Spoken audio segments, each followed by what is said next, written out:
నమస్కారం, one TV news కి స్వాగతం. హెడ్లైన్ చూద్దాం. తిరుమల శ్రీవారిని దర్శించుకున్న రాష్ట్రపతి ద్రౌపది ముర్ము, వేద పండితుల ఆశీర్వచనం స్వీకరించిన రాష్ట్రపతి.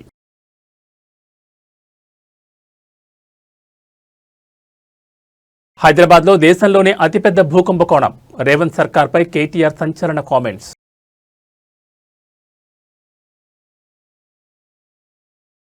అన్నపూర్ణ రామానాయుడు స్టూడియోలకు జీహెచ్ఎంసీ నోటీసులు, ట్రేడ్ లైసెన్స్ ఫీజులో భారీ వ్యత్యాసాన్ని గుర్తించిన జీహెచ్ఎంసీ.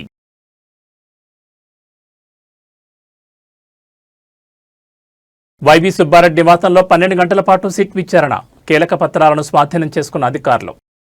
ఇక డీటెయిల్స్ చూస్తే రాష్ట్రపతి ద్రౌపది ముర్ము తిరుమల శ్రీ వెంకటేశ్వర స్వామిని దర్శించుకున్నారు. ఈ రోజు ఉదయం పద్మావతి అతిథి గృహం నుంచి బయలుదేరిన ఆమె తిరుమల సంప్రదాయం ప్రకారం తొలుత శ్రీ భూ వరాహస్వామి ఆలయాన్ని సందర్శించారు. అనంతరం మహద్వారం వద్దకు చేరుకున్న రాష్ట్రపతికి TTD chairman BR Naidu, EO Anil Kumar Singhal, ఇతర అధికారులు ఘనంగా స్వాగతం పలికారు.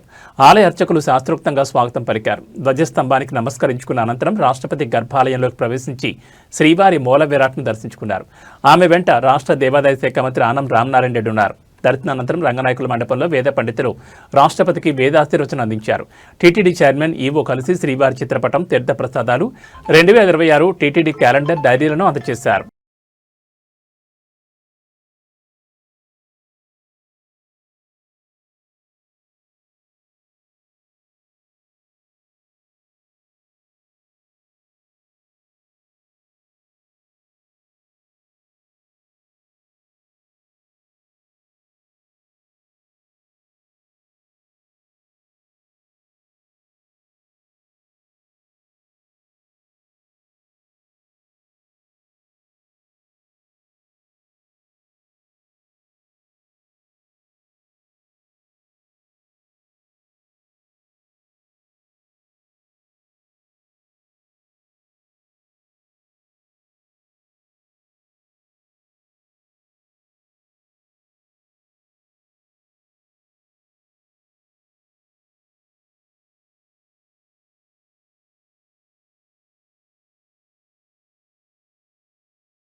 తమహమస్మాముష్యాయనాయ ఆయుషే దీర్ఘాయుత్వాయ గృహ్ణామి వృషశైలాధిప ఏవ దైవతన్నః వృషభాద్రీశ్వర ఏవ దైవతన్నః శైలాధిప ఏవ దైవతన్నః భగవాన్ వెంకట ఏవ దైవతన్నః శ్రీ శ్రీనివాస పరదైవతన్నః శ్రీ శ్రీనివాస పరమన్ధనన్నః Shri Srinivasa కులదైవ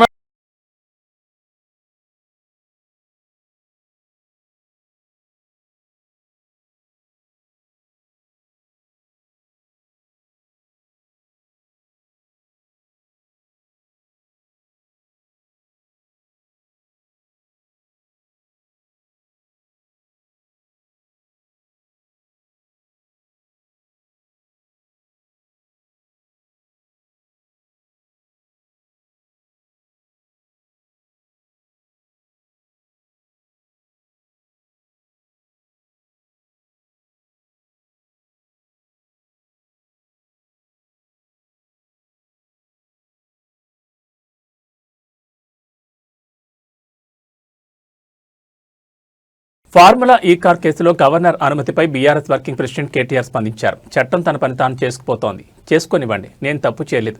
lie detector test కూడా నేను రెడీ అయ్యా. ఇంతకు మించి చెప్పేదేం లేదు. అయినా సీఎం రేవంత్ రెడ్డి నన్ను అరెస్ట్ చేసే ధైర్యం చేయడం అంటూ కేటీఆర్ వ్యాఖ్యానించారు.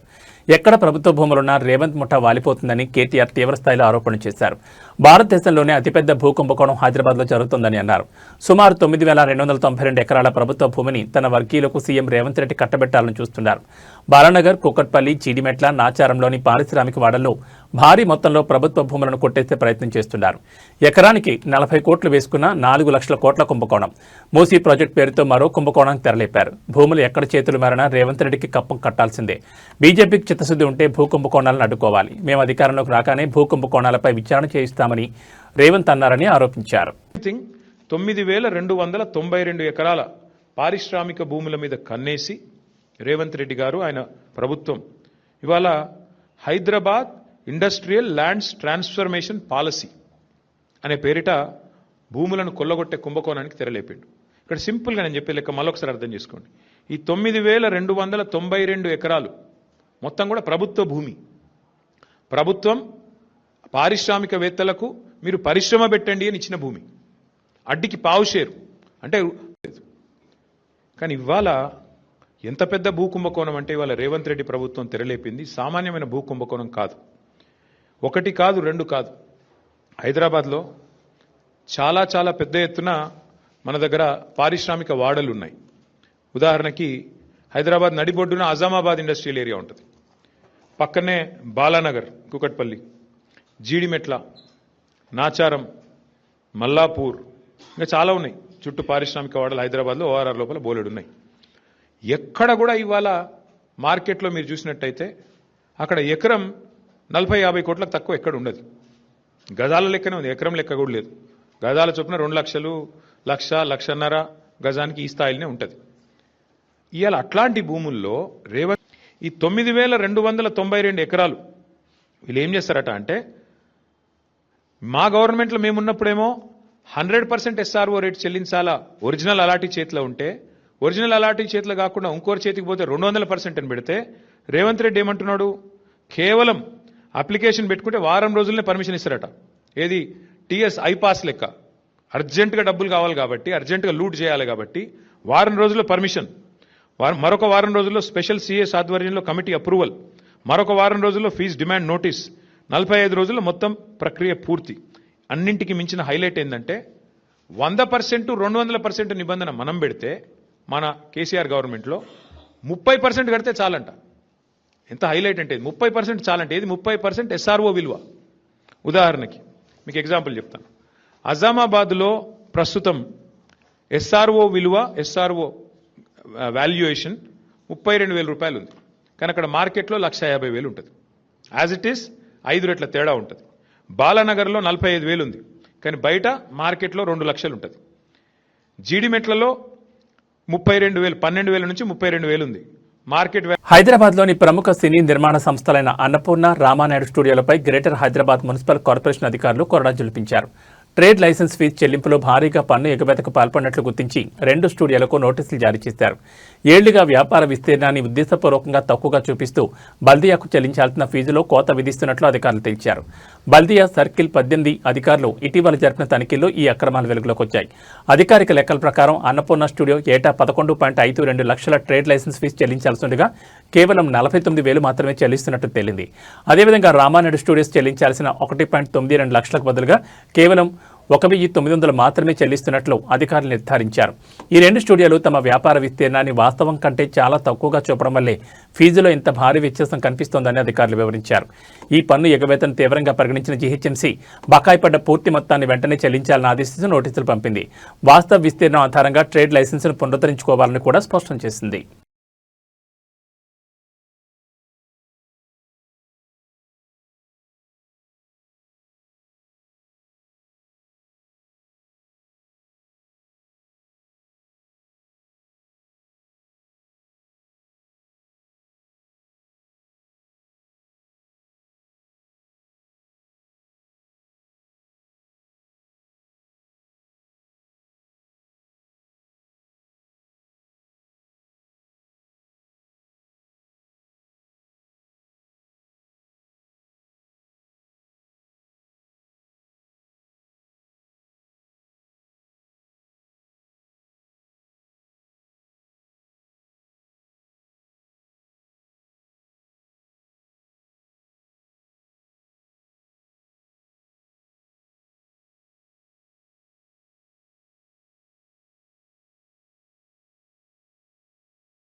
గత కొన్ని రోజులుగా తెలుగు రాష్ట్రాల్లో బస్సు ప్రమాదాలు నిత్యం కొనసాగుతూనే ఉన్నాయి. తాజాగా పెళ్లకూరు మండలంలోని దొడ్లవారిమెట్ట సమీపంలో ఈ రోజు ఉదయం ఘోర రోడ్డు ప్రమాదం చోటు చేసుకుంది. మార్నింగ్ స్టార్ ట్రావెల్స్ చెందిన ప్రైవేట్ బస్సు అదుపు తప్పి బోల్తా పడడంతో ప్రయాణికులు భయాందోళనకు గురయ్యారు. విజయవాడ నుంచి బెంగళూరు వెళ్తున్న ఈ బస్సు ప్రమాదానికి గురైంది. ఆ సమయంలో బస్సులో మొత్తం 21 మంది ప్రయాణికులు ఉన్నట్లు సమాచారం. వేగంగా వెళ్తున్న బస్సు అదుపు తప్పి బోల్తా పడినట్లు తెలుస్తోంది. ఈ ప్రమాదంలో 6 ప్రయాణికులు తీవ్రంగా గాయపడ్డారు. ఘటన జరిగిన వెంటనే స్థానికులు పోలీసులు అక్కడికి చేరుకుని సహాయక చర్యలు ప్రారంభించారు. గాయపడిన వారిని అంబులెన్స్ల ద్వారా నాయుడుపేట ప్రభుత్వ ఆసుపత్రికి తరలించగా వారికి ప్రస్తుతం చికిత్స కొనసాగుతోంది. ఈ ఘటనపై కేసు నమోదు చేసిన పోలీసులు దర్యాప్తు చేపట్టారు.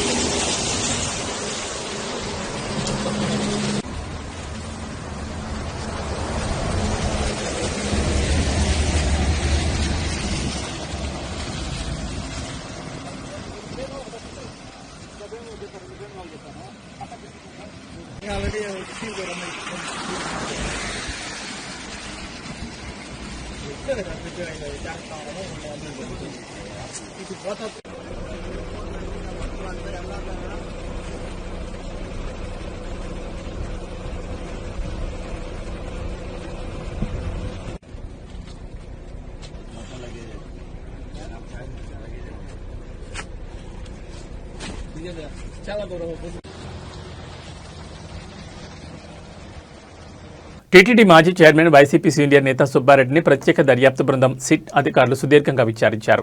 తిరుమల శ్రీవారికి కల్తీని సరఫరా చేశారన్న ఆరోపణల కేసులో భాగంగా ఆయన నివాసంలో దాదాపు 12 గంటల పాటు ప్రశ్నించారు.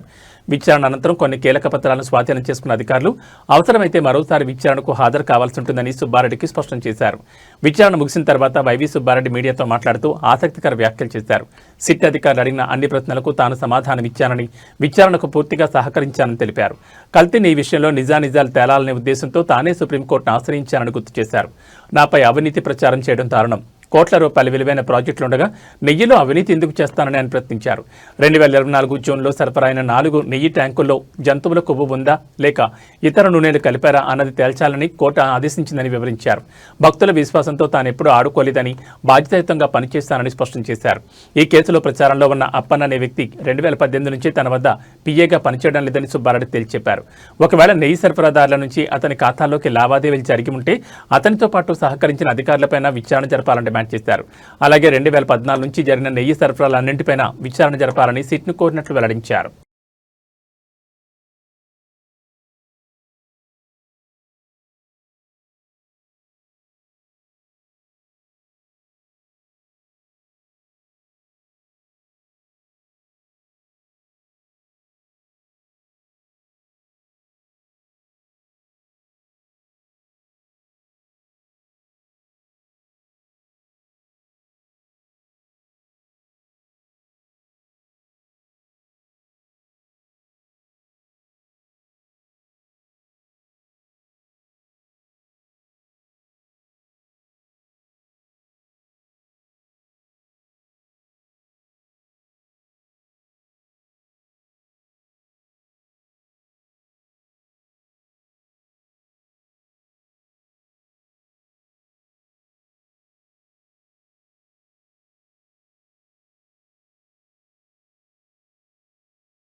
రాజధాని అమరావతి వెలగపూడిలోని ఆంధ్రప్రదేశ్ రాష్ట్ర సచివాలయంలో భద్రత కట్టుదిట్టం చేశారు పోలీసులు. విజయవాడలో మావోయిస్టు అరెస్ట్ అయిన నేపథ్యంలో ఏపీ సచివాలయం వద్ద భద్రతా సడలింపులు కుదరకుండా పోలీసులు మరింత ఖచ్చితమైన విధానంలో భద్రతను పెంచారు.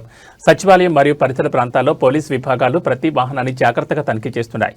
ఉద్యోగుల ఐడీ కార్డులు పరిశీలించిన తర్వాత మాత్రమే లోపలికి అనుమతిస్తున్నారు. ఈ భద్రత పెంపు ముఖ్యంగా మావోయిస్టులు విజయవాడ పరిసర ప్రాంతాల్లో కార్యకలాపాలు నిర్వహించారనే సమాచారం రావడం కారణంగా చేపట్టారు.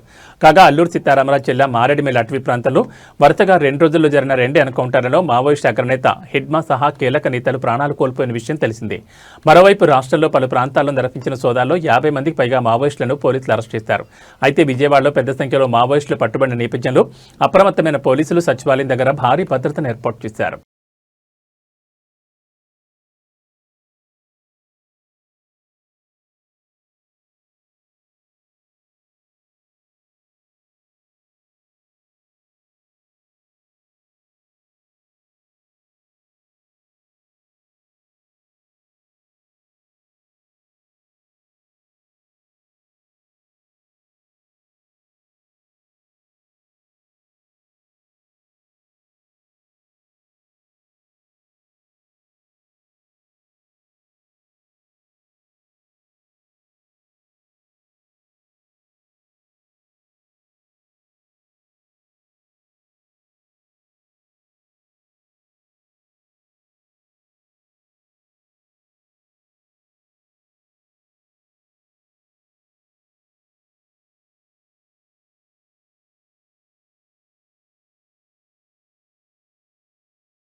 మహబూబాబాద్ జిల్లా తొర్రూరు మండలం చర్లపాలెం గ్రామంలో స్థానిక ఎమ్మెల్యే యశస్విని రెడ్డికి నిరసన శక్తి తగిలింది. ఈ గ్రామం టీపీసీసీ ఉపాధ్యక్షురాలు ఝాన్సీ రెడ్డి సొంత గ్రామం కావడం గమనార్హం. చర్లపాలెం గ్రామంలో పలు అభివృద్ధి పనుల శంకుస్థాపన కార్యక్రమం జరిగింది. ఈ కార్యక్రమానికి ఎంపీ కడియం కావ్య, ఎమ్మెల్యే యశస్విని రెడ్డి, ఝాన్సీ రెడ్డి హాజరయ్యారు. ఎంపీ కడియం కావ్య మీడియాతో మాట్లాడుతున్న సమయంలో ఒక స్థానిక మహిళ నేరుగా ఎమ్మెల్యే యశస్విని రెడ్డి వద్దకు వచ్చింది. ఆ మహిళ నా సొంత ఖర్చుతో ఇల్లు కట్టుకున్నాను, నాకు ఇందిరమ్మ ఇల్లు ఎందుకు మంజూరు చేయలేదని ఎమ్మెల్యే నిలదీసింది. దీంతో అక్కడున్న స్థానిక కాంగ్రెస్ నాయకులు వెంటనే స్పందించారు. సమస్య చెప్పుకునేందుకు వచ్చిన ఆ మహిళను బలవంతంగా అడ్డుకుని అక్కడి నుండి పక్కకు పంపించే ప్రయత్నం చేశారు. తమ సమస్యలు చెప్పుకునేందుకు ప్రజలు వస్తే వారిని అడ్డుకోవడం, పక్కకు పంపించడం వెంటనే చూస్తున్న గ్రామస్తులు తీవ్ర అసహనం వ్యక్తం చేశారు. ప్రజాప్రతినిధులు ప్రజల సమస్యలను వినాలని హితవు పలికారు.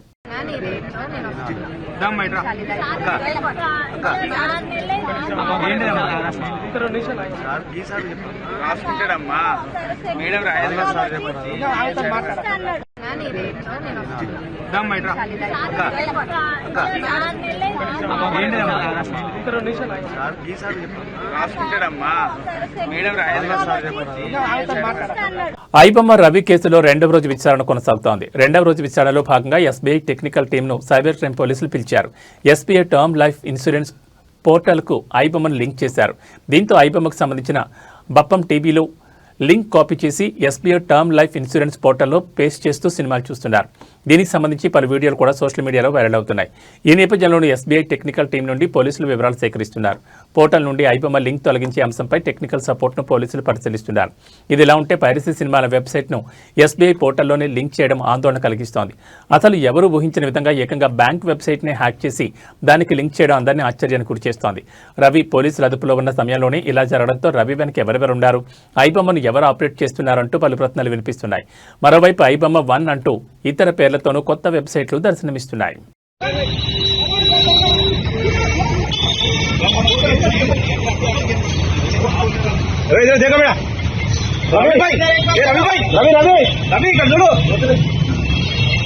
అభద్రతా భావంతోనే బీఆర్ఎస్ వర్కింగ్ ప్రెసిడెంట్ కేటీఆర్ పై రేవంత్ రెడ్డి కేసు పెట్టారని ఆ పార్టీ నేత మన్న కృషాంక్ విమర్శించారు. ఫార్ములా ఈ కార్ రేస్ అంటే ఒక ఈవెంట్ మాత్రమే కాదని దాని ద్వారా 700 కోట్ల మేర పెట్టుబడులు వచ్చాయన్నారు. ఒక్క ఈవెంట్కి అన్ని పెట్టుబడులు వస్తే మరిన్ని ఈవెంట్లు జరిగితే ఇంకా ఎన్ని పెట్టుబడులు వచ్చేవని చెప్పారు.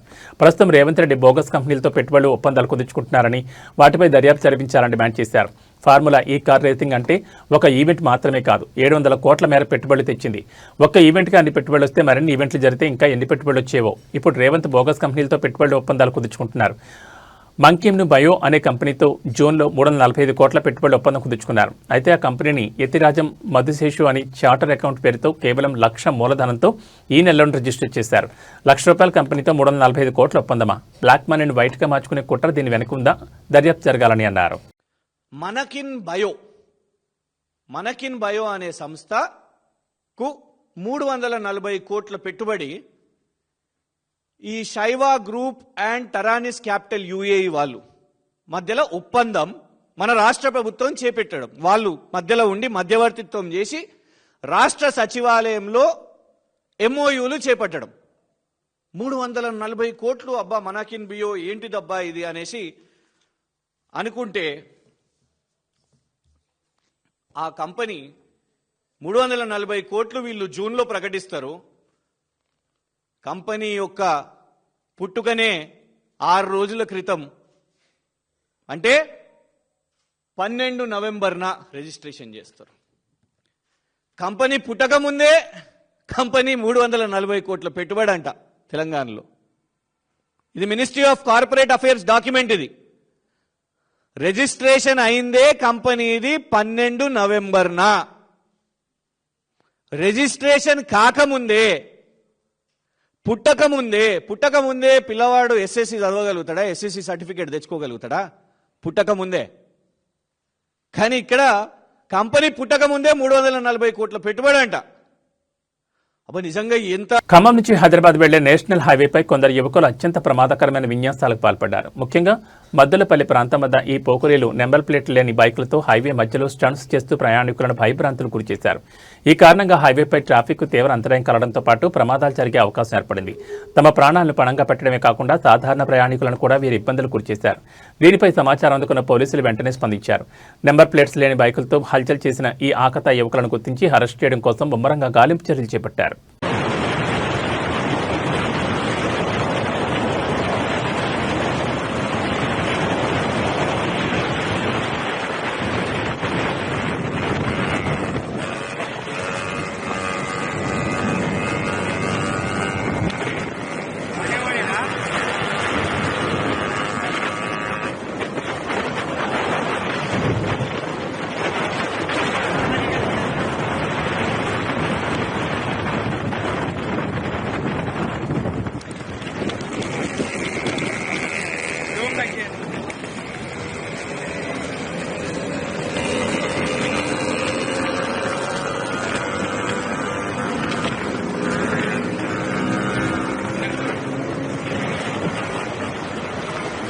దక్షిణాఫ్రికాతో జరగనున్న రెండో టెస్టుకు ముందు టీమిండియాకు గట్టి ఎదురుదెబ్బ తగిలింది. కెప్టెన్ శుభ్మన్ గిల్ మెడ నొప్పి కారణంగా ఈ మ్యాచ్కు దూరమయ్యాడు. దీంతో శుక్రవారం అతన్ని జట్టు నుంచి విడుదల చేస్తున్నట్లు బీసీసీఐ ప్రకటించింది.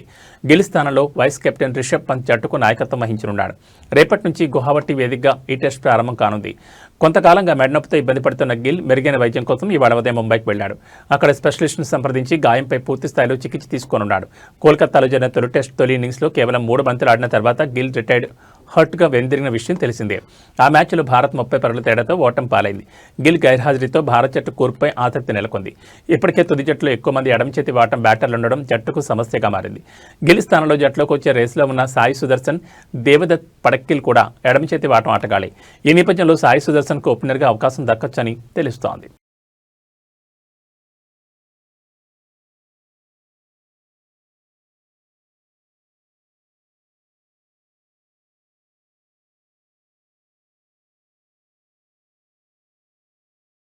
ఇవి బులెటిన్ విశేషాలు. మరో బులెటిన్లో మళ్ళీ కలుసుకుందాం. నమస్కారం.